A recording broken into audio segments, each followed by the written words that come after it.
நம்ம எல்லாருக்குமே இந்த வாழ்க்கைக்கு முன்னாடியும் பின்னாடியும் என்ன இருக்குன்னு தெரிஞ்சுக்கிற ஆர்வம் அதிகமாகவே இருக்கு.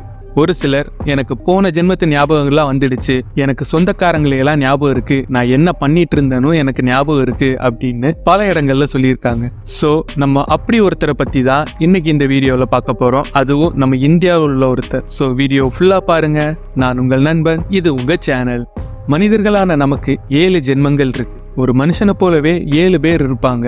நம்ம இறந்ததுக்கு அப்புறமா இன்னொரு ஃபேமிலியில குழந்தையா பிறப்போம் அப்படின்னு நம்ம சின்ன வயசுல பல கதைகளை கேட்டிருப்போம். இது எதுக்குமே ஆதாரம் இல்லாத கட்டுக்கதைகளாக தான் இருந்துட்டு இருந்திருக்கு. ஆனா மறு ஜென்மத்துக்கு ஒரு ஆதாரம் இருக்கு, அதுவும் நம்ம இந்தியாவில் இருக்கு அப்படின்னு சொன்னா உங்களால நம்ப முடியுமா?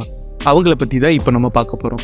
1926 டிசம்பர் 11 அப்போ டெல்லியில ஒரு ஹஸ்பண்ட் அண்ட் ஒய்ஃபுக்கு ஒரு பெண் குழந்தை பிறக்குது. அந்த குழந்தைக்கு அவங்க சாந்தி தேவி அப்படின்னு பேர் வச்சு கூப்பிட்டு வராங்க. சாந்தி தேவியும் தன்னோட 4வது வயசு வரைக்குமே நார்மலா தான் வளர்ந்துட்டு வராங்க. ஆனா 1930 அப்போ ஒரு நாள் சாந்தி தேவி அவங்களோட பேரண்ட்ஸ்கிட்ட எனக்கு முன்ஜென்ம ஞாபகம்லாம் வந்துடுச்சு, எனக்கு எல்லாமே இப்போ தெளிவா ஞாபகத்தில் இருக்கு அப்படின்னு சொல்லியிருக்காங்க.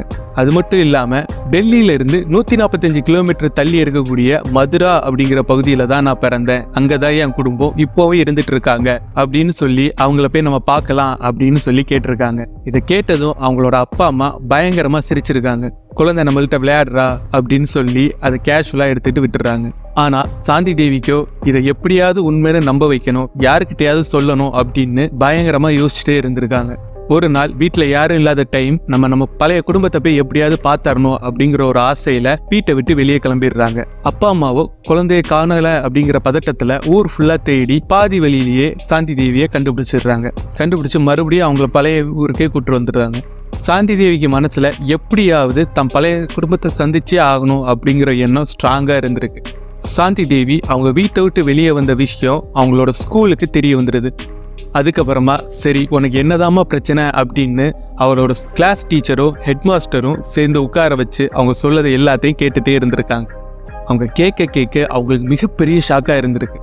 ஏன்னா அவங்க வாழ்ந்ததா சொல்லப்படுற அந்த டைம் பீரியட்ல என்னெல்லாம் நடந்திருக்கோ அதையெல்லாம் அப்படியே சொல்லியிருக்காங்க. ஒரு கட்டத்துக்கு அப்புறம் இவங்க சொல்றது உண்மையா இருக்குமோ அப்படின்னு அவங்க 2 பேருமே யோசிக்க ஆரம்பிச்சிட்டாங்க.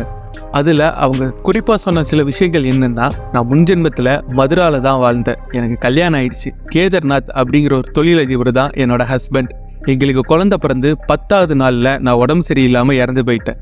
அது மட்டும் இல்லாம அவங்க வாழ்ந்ததா சொல்லக்கூடிய காலகட்டத்துல நடந்த பல முக்கியமான விஷயங்களையும் சொல்லியிருக்காங்க. சரின்னு ஸ்கூல் டீச்சர்ஸும் சரி ஓகேம்மா இதெல்லாம் ஒரு இல்யூஷன், எதையும் போட்டு குழப்பிக்காத அப்படின்னு அவங்களுக்கு தைரியமும் சமாதானமும் சொல்லி அனுப்பிட்டு அந்த ஸ்கூல் டீச்சர் மதுரால இருக்கக்கூடிய தன்னோட நண்பர்கள் மூலமா ஆராய்ச்சி பண்ண ஆரம்பிச்சிருக்காங்க. உண்மையாவே கேதர்நாத் அப்படிங்கிற தொழிலதிபர் மதுரால இருக்காரா அப்படின்னு ஃபர்ஸ்ட் கண்டுபிடிக்க ஆரம்பிச்சிருக்காங்க. ஸ்கூல் டீச்சர்ஸுக்கு என்ன டவுட்னா, ஒரு சின்ன குழந்தைக்கு எவ்வளவு பயிற்சி கொடுத்திருந்தாலும் இவ்வளவு அழகா முன்னாடி நடந்த விஷயங்களை அப்படியே சொல்லக்கூடிய அளவுக்கு வாய்ப்பே இல்லை அப்படின்னு ஸ்ட்ராங்கா நம்புறாங்க. ஸ்கூல் டீச்சரோட ஃப்ரெண்ட்ஸ் மூலியமா விசாரிச்சதுல அவங்களுக்கு மிகப்பெரிய ஷாக் காத்துட்டு இருந்திருக்கு. எஸ், அந்த பொண்ணு சொன்ன மாதிரியே மதுரால கேதர்நாத் அப்படிங்கிற ஒரு தொழிலதிபர் இருந்திருக்காரு. உடனே அந்த ஸ்கூல் டீச்சர் அந்த கேதர்நாத்தை தொடர்பு கொண்டு பேசியிருக்காங்க. அப்போ அந்த கேதர்நாத் சொன்ன விஷயம் அப்படி எல்லாரையும் உரைய வச்சிருக்கு.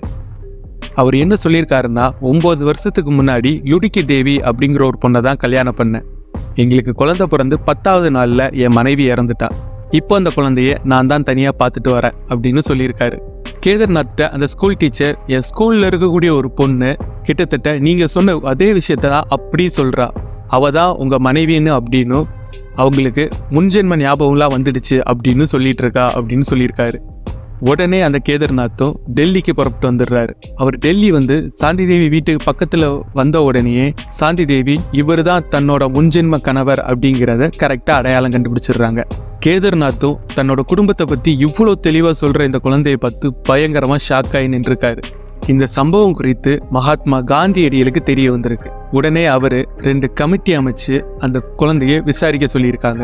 அவங்களும் 1935 நவம்பர் 15 அப்போ அந்த குழந்தைய மதுராக்கு கூட்டு போயிருக்காங்க. அங்க போன சாந்தி தேவி லுக்டி தேவியோட சொந்தக்காரங்களை கரெக்டா தெளிவா அடையாளம் கட்டிருக்காங்க. லுக்டி தேவியோட தாத்தாவை பத்தியும் கரெக்டா சொல்லியிருக்காங்க. இது அங்க இருக்கவங்களுக்கு மிகப்பெரிய அதிர்ச்சியையும் ஆச்சரியத்தையும் கொடுத்துருக்கு. ஆனா சாந்தி தேவி அவங்களோட பெற்றோரோட தான் இருக்கணும் அப்படின்னு சொல்லிட்டு அவங்கள மறுபடியும் டெல்லிக்கே அனுப்பிச்சு வச்சிடுறாங்க. மகாத்மா காந்தியடிகள் அனுப்பின அந்த 2 கமிட்டியில ஒரு கமிட்டி இவங்க லுக்டி தேவியோட மறுஜென்மம் தான் அப்படின்னு சொல்றாங்க. இன்னொரு கமிட்டி அதுக்கு போதுமான ஆதாரம் இல்லை அப்படின்னு சொல்லிட்டு இன்னொரு அறிக்கையை சப்மிட் பண்றாங்க. போதுமான ஆதாரம் இல்லை அப்படின்னு சொல்லி கொடுக்கப்பட்ட ரிப்போர்ட்ல ஏகப்பட்ட முரண்பாடு இருந்ததா பின்னாடி தெரிய வந்திருக்கு. அதுக்கப்புறமா சாந்தி தேவி பல இடங்கள்ல தான் தான் லுக்டி தேவியோட மறுஜென்மம் அப்படின்னு சொல்லியிருக்காங்க. குறிப்பா 1936, 1950, 1986 அந்த காலகட்டங்கள்ல இவங்கள்ட்ட நிறைய பேட்டிகள் எடுக்கப்பட்டிருக்கு. ஒவ்வொரு தடவையும் அவங்க எந்த மாற்றமும் இல்லாம தெளிவா எல்லாத்தையும் சொல்லியிருக்காங்க. ஸோ இப்போ நீங்க சொல்லுங்க, உங்களுக்கு முன்ஜென்மம் மேல நம்பிக்கை இருக்கா? இறந்ததுக்கு அப்புறமா நம்ம என்ன ஆவோம் அப்படிங்கிறத பத்தி உங்களுக்கு தெரிஞ்சிருந்தா கீழே கமெண்ட்ல சொல்லுங்க. நம்ம வேற என்ன டாபிக் பேசலாம் அப்படிங்கிறதையும் நீங்க கமெண்ட்ல சொல்லுங்க. நம்ம அந்த டாபிக்கையும் பேசுவோம். தொடர்ந்து இதே மாதிரி எங்களோட எல்லா வீடியோக்கும் உங்களோட ஆதரவை நாங்க எதிர்பார்க்குறோம். நீங்க கொடுப்பீங்கன்னு நம்புறேன். சேனலை லைக் பண்ணுங்க, ஷேர் பண்ணுங்க, கமெண்ட் பண்ணுங்க, சப்ஸ்கிரைப் பண்ண மறந்துடாதீங்க. தேங்க்ஸ் ஃபார் வாட்சிங்.